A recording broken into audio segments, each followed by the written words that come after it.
Olá, galerinha! Hoje a gente vai falar sobre eletrodinâmica.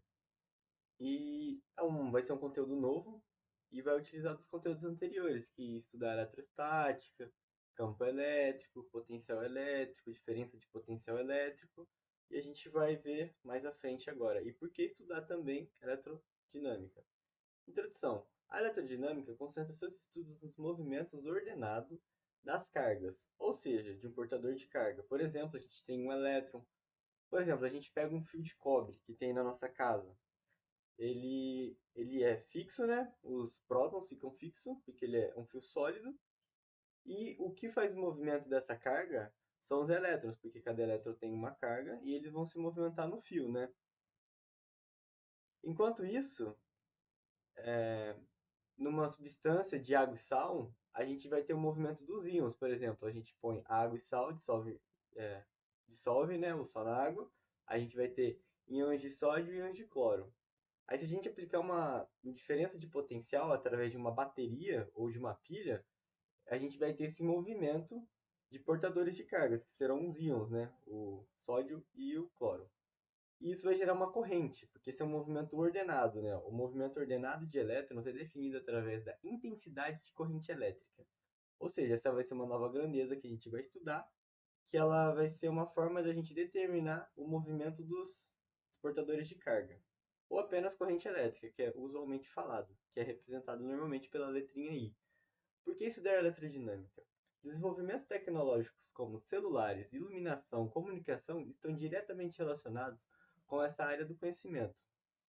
Aqui eu trouxe uma tabela e um gráfico para a gente já começar tirando uma pequena dúvida que particularmente eu passei bastante no começo de que eu comecei a estudar eletrodinâmica na física. Quando a gente tem a nossa casa, a gente tem uma corrente na nossa tomada, por exemplo. Só que a corrente que a gente tem na nossa casa, ela é do tipo alternada, ou seja, a nossa corrente ela varia em função do tempo. A gente considera um tempo zero, né? Um tempo inicial, e essa corrente está em zero. Essa corrente aumenta, aí ela vai até um valor máximo e volta a zero, e fica fazendo esses ciclos. No Brasil, por exemplo, a gente tem essa frequência de 60 Hz, ou seja, ela vai fazer 60 ciclos completos desse por minuto, por segundo.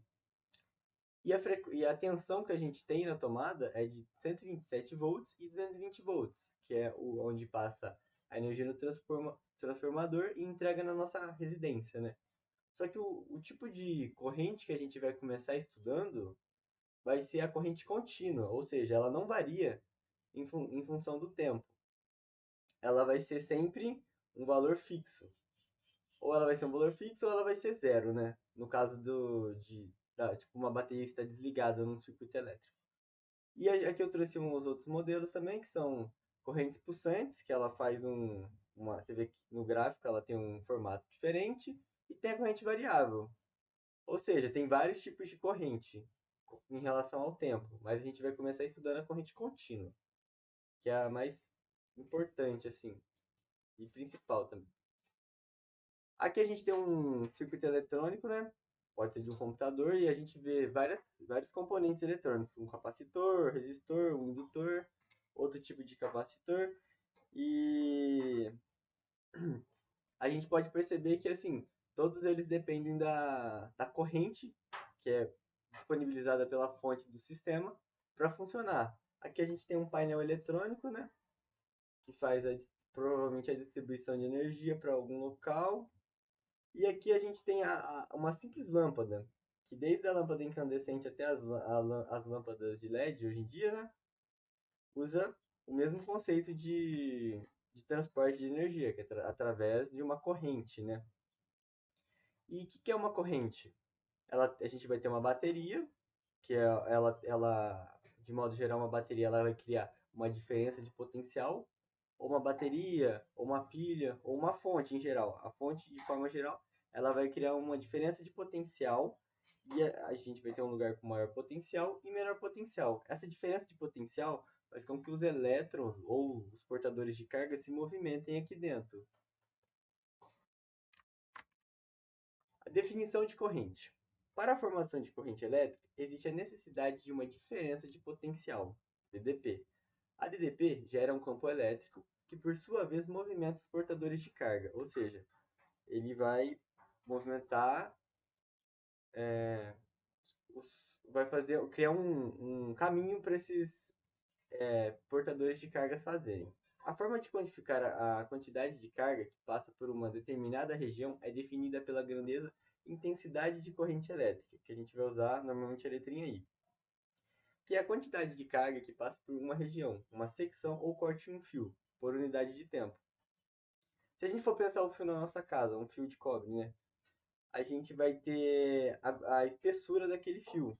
E uma forma da gente pensar esse movimento de carga seria quanto de carga que passa naquela espessura do fio, que a gente fala que é uma secção, é um corte no fio, né? É como se a gente pegasse um alicate, cortasse e olhasse o fio de frente e percebesse a espessura do fio. A gente vai ver quanto de carga que passa e dividir em função do tempo, ou seja, se passou 10 coulombs de carga num fio em um segundo, a gente vai ter 10 amperes, que vai ser a unidade utilizada no sistema internacional para determinar corrente elétrica. A questão aqui mais da superfície, do corte que a gente vai fazer no fio, é mais para a gente entender como funciona, não vai ser tão importante na hora de resolver exercícios. Aí a gente vai normalmente usar a fórmula assim, né, que a corrente é uma variação na quantidade de carga que passa por uma região, dividido pela variação do tempo. Essa variação da quantidade de carga, se for no caso de elétrons ou prótons, ou aliás, só elétrons, a gente vai pensar como sendo a carga elementar vezes a quantidade de elétrons que passaram por uma região, né? Ou seja, no final a parte de determinar uma região acaba sendo indiferente, né, para resolver. É mais para entender como funciona. Aí aqui a gente já vai entender o sentido real e o sentido convencional da corrente. Então a corrente é um movimento ordenado de portadores de carga. Por exemplo, num fio, a gente vai ter esse movimento ordenado feito por elétrons, porque os elétrons vão estar os elétrons mais longe do núcleo do átomo que forma o fio, eles vão estar livres, né? E como eles vão estar mais livres do que os outros, a gente vai aplicar uma diferença de potencial que vai desprender esses elétrons mais exteriores ao átomo e vai gerar essa corrente. Aqui a gente tem o sentido real. O que seria o sentido real? A gente tem um movimento de elétrons. Então, é o sentido que o elétron faz para num circuito aqui. Nesse circuito a gente tem uma bateria, né? Que gera uma diferença de potencial, ou uma pilha, e uma lâmpada, que a gente tem o intuito de acender ela. E o sentido real é o quê? Os elétrons são negativos, então eles vão estar mais nessa região que está negativa da fonte. Aí eles vão ir em sentido à região positiva, porque eu posso ir atrair. Aí eles passam pelo fio, acendem a lâmpada e continuam o seu caminho com o intuito de atingir essa região positiva, com o intuito de deixar neutro, né? Aí tem todo o funcionamento da pilha que não vem ao caso. Mas qual é o sentido convencional? O sentido convencional a gente define como sendo o sentido contrário nesse caso. Por quê? A gente fala que o sentido convencional ele vai da região de maior potencial para a região de menor potencial. E por que a gente define isso? A gente define a corrente com o mesmo sentido que o campo elétrico faz. Por quê? Se a gente tivesse um campo elétrico aqui, ele iria as linhas de força sairiam do positivo e iriam para o negativo. E quando foram definir a corrente, como ainda não tinham conhecimento do, do elétron, né? Tinha, tipo, se descobriu o elétron muito tempo depois, então eles definiram a corrente como sendo o mesmo sentido gerado pelas linhas de força num campo elétrico, que ela sai do positivo e vai para o negativo. Ou seja, do maior potencial para o menor potencial. Aqui, ó. O sentido da corrente convencional é o mesmo sentido gerado pelo campo elétrico. Desta forma, os elétrons se movem no sentido contrário ao convencional. Por quê? Se a gente tem um campo que vai de mais para menos, uma linha de força, e a gente coloca um elétron que é negativo, ele vai fazer o sentido contrário do campo, das linhas de força do campo. Por quê? Porque ele é atraído pelo positivo. Aí aqui se a gente tiver um exercício, por exemplo, que pede para determinar a variação da carga no gráfico I versus T, ou seja, corrente versus tempo. Como a gente pode determinar a variação da carga numa determinada variação de tempo? Ou seja, a gente tem um tempo 1 e um tempo 2, e o nosso intuito, por exemplo, o exercício pede para a gente determinar a quantidade de carga que passou por uma região de um fio, que a gente vai chamar aqui de delta Q. Esse delta Q, ele nada mais é do que a gente pegar a corrente e multiplicar por essa distância aqui. Ou seja, a gente vai determinar a área da região que a gente quer descobrir a corrente. A gente fala que a área do gráfico é igual numericamente à variação da carga. Por que igual numericamente? A área a gente sabe que é uma medida que pode ser dada em metros quadrados, centímetros quadrados, e carga é dado em coulomb. São grandezas diferentes, mas a gente sabe que o valor dela, o resultado numérico, ele é igual.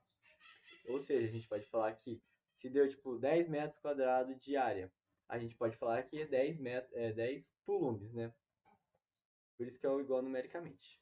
E por que a gente pode fazer isso? Aí aqui eu trouxe mais por curiosidade, que é uma noção intuitiva de porque A é igual numericamente a delta Q, ou seja, a variação da carga. Quando a gente tem um... Aqui, ó. Pera aí. Aí, ó.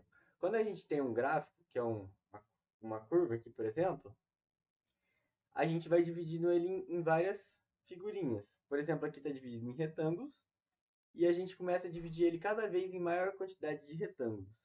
Conforme a gente vai dividindo em vários pequenos retângulos, até uma quantidade tão grande que a gente não consiga é, pensar ou falar, nossa, seria 1 milhão de retângulos? Não, vamos pensar até mais. Conforme a gente vai fazendo essa divisão, a gente vai se aproximando mais real da área que essa curva faz. E a partir disso a gente consegue determinar a variação da carga. Por exemplo, quando a gente for resolver um exercício, ele não vai trazer uma curva, ele vai trazer figuras geométricas que a gente conhece. Por exemplo, um retângulo, vai trazer um triângulo retângulo também. Aí a gente vai dividindo a figura, a área que a gente quer calcular, em figuras que a gente conhece. Assim como se a gente fosse fazer para calcular o trabalho de uma força, em função num gráfico força vezes, versus distância, e assim por diante. Aqui a gente tem os efeitos fisiológicos da corrente no nosso corpo. Por exemplo, vai depender primeiro muito do caminho que essa corrente faz, né? Porque se ela passa pelo coração, é mais prejudicial. Se ela passa. Aqui, ó, que nem ela vem, passa pelo coração. Por exemplo, se ela entrasse por essa mão e saísse por essa perna. Às vezes ela não atingiria o coração, isso se torna menos prejudicial. Mas, a grosso modo, a gente pode pensar numa intensidade e num efeito causado. Por exemplo, pequenas intensidades de corrente, a gente tem um pequeno formigamento, que não é um problema grave. Tipo, é normal, não traz risco nenhum ao seu corpo. Agora, de 0,01 a 0,1 ampere, a gente já começa a ter contrações musculares, dor, dificuldade para respirar e parada cardíaca. E assim por diante. Até de 1 a 10 ampere, a gente começa a ter graves queimaduras e pode ter parada cardíaca e morte. Então aqui é mais uma curiosidade, porque às vezes a gente vê, por exemplo, um, uma caixa assim de alta tensão e a gente vê lá, tipo, 440 volts. O que vai trazer perigo para a gente não é a voltagem em si, mas a corrente que aquela voltagem gera, porque aquela tensão vai gerar uma corrente quando você rela, né? E você vai ter uma liberação de energia. E essa energia vai ser liberada no seu corpo de forma térmica. É nessa parte que a gente começa a ter queimadura e parada cardíacas, né? Porque o nosso corpo funciona através de impulsos elétricos. E é a partir daí que a gente começa a ter problemas. Aqui a gente tem uma outra tabelinha, igual aquela anterior, e traz também os resultados da os efeitos, né? Por exemplo, a gente de 1 a 3 miliampere a gente tem afeta a percepção. E as causas, a passagem da corrente provoca formigamento e não existe perigo. Por exemplo, se a gente pegar uma pilha que é de 1,5 volts e segurar os dois polos dela, a gente não vai sentir praticamente nada, né? Parece que não tem nada ali. E é basicamente isso, a parte de corrente. Aí, nesse caso aqui dos corpos, que a gente começa a ter efeitos fisiológicos, a gente vai ter um novo conceito, que é a resistência do nosso corpo, que a gente vai estudar na próxima aula, que nada mais é do que transformar essa corrente e essa tensão em energia térmica, ou seja, a gente vai pegar a energia elétrica, que é o movimento que gera esse movimento das cargas, e vai se transformar em energia térmica. E a gente depende de uma propriedade chamada resistência, que a gente vai ver na próxima aula. Por enquanto é isso, obrigado. E a listinha tá lá, se precisarem, se tiverem com dificuldade é só mandar mensagem e até mais.